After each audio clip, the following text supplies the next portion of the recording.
नमस्कार दोस्तों, स्वागत है एक बार फिर से हमारे चैनल में। अमेरिका में कैलिफोर्निया के बर्बंक स्थित कंपनी है।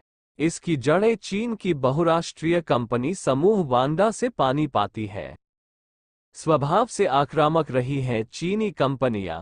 हॉलीवुड की तमाम कंपनियों से मिलकर ये वहां के बड़े फिल्म कारोबार पर अपनी मजबूत हिस्सेदारी स्थापित कर चुकी है।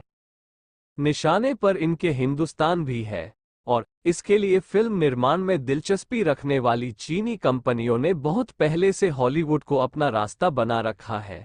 तो जब आप अपनी मेहनत की कमाई से थिएटर में film Godzilla versus Kong mask लगाकर देख रहे होंगे, आपका पैसा रुपये से डॉलर में तब्दील होकर युआन की शक्ल में चीन पहुंच रहा होगा। सिनेमा साम्राज्यवाद का नया युद्ध क्षेत्र है। इस युद्ध क्षेत्र में महाशक्तियां आमने सामने हैं और अंत किसी को नहीं पता, ठीक फिल्म गॉडजिला वर्सेस कॉन्ग की तरह। फिल्म गॉडजिला वर्सेस कॉन्ग उन लोगों के लिए बनी फिल्म है जिन्हें विध्वंस भाता है।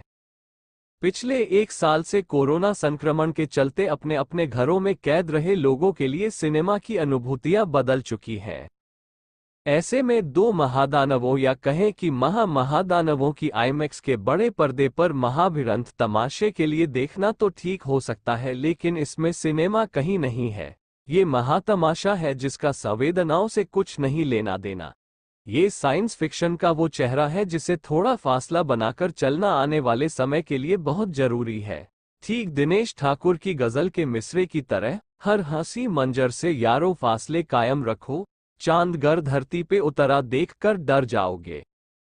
महेश भट्ट ने होटल ली मेरिडियन के एक कमरे में मुझसे लंबी चर्चा के बाद फिल्म राज में हिंदी के हॉरर सिनेमा को एलीट क्लास तक पहुंचाने का आइडिया पाया था और फिर इस फ्रेंचाइजी को अपने हिसाब से चलाने के चक्कर में इसका बेड़ा गर्क कर दिया था।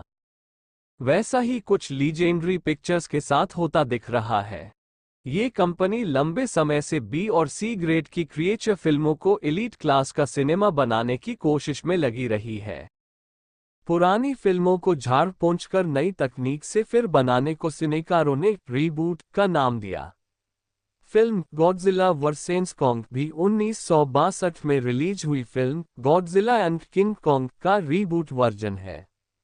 जैसे हिंदी न्यूज चैनल किसी भी घटना में तिल का ताड़ बनाने के लिए हर चीज को जरूरत से ज्यादा हाहाकारी बनाने की कोशिशों में लगे रहते हैं, वैसी ही कोशिश इन दो महाजीवों का मुकाबला कराने की फिल्म गॉडजिला वर्सेस कॉन्ग में दिखती है।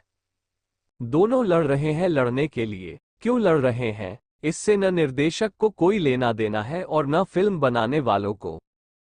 किंग कॉन्ग के लिए स्कल आइलैंड पर कुछ बचा नहीं है। गॉडजिला अपनी अलग मस्ती में है। उसे परवाह नहीं कि उसकी इस चहलकदमी से दुनिया तबाह हो रही है। दोनों के हिसाब से फिल्म में टीमें तक बनी है। यूं लगता है जैसे आप सिनेमाघर में फिल्म नहीं वीडियो गेम देख रहे हैं और फिल्म बनाने वालों ने ताना बाना ऐसा बुना है कि देर सबेर आप किसी एक टीम के सपोर्ट में हो ही जाते हैं। पूरा मामला ऐसे पेश किया जाता है कि दोनों की कोई पुश्तैनी दुश्मनी चली आ रही है। फिल्म की अपनी एक अलग अंतर्धारा भी है जो विश्व राजनीति पर बहुत बारीक टिप्पणी करते चलती है। वैसे भी सिनेमा के जरिए अपनी विचारधारा से दुनिया की मेधा को प्रभावित करने की चीन की कोशिशें आज की नहीं है।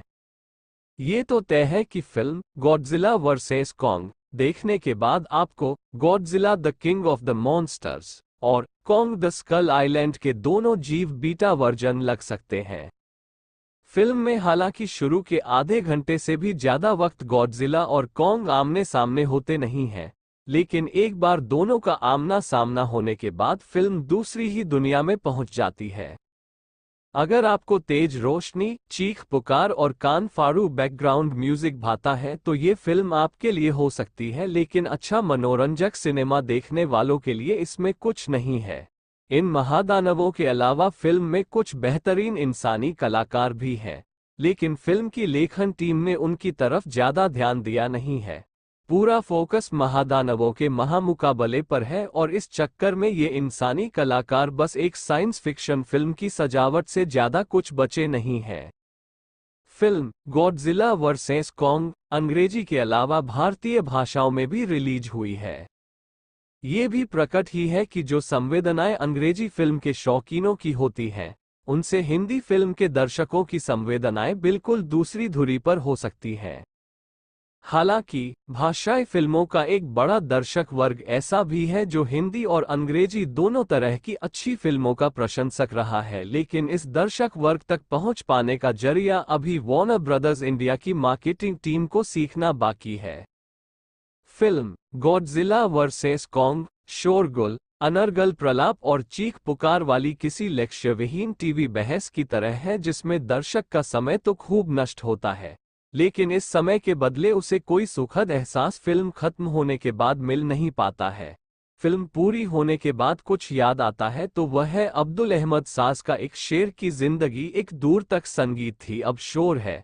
हाँ, मगर इस शोर के बिखराव में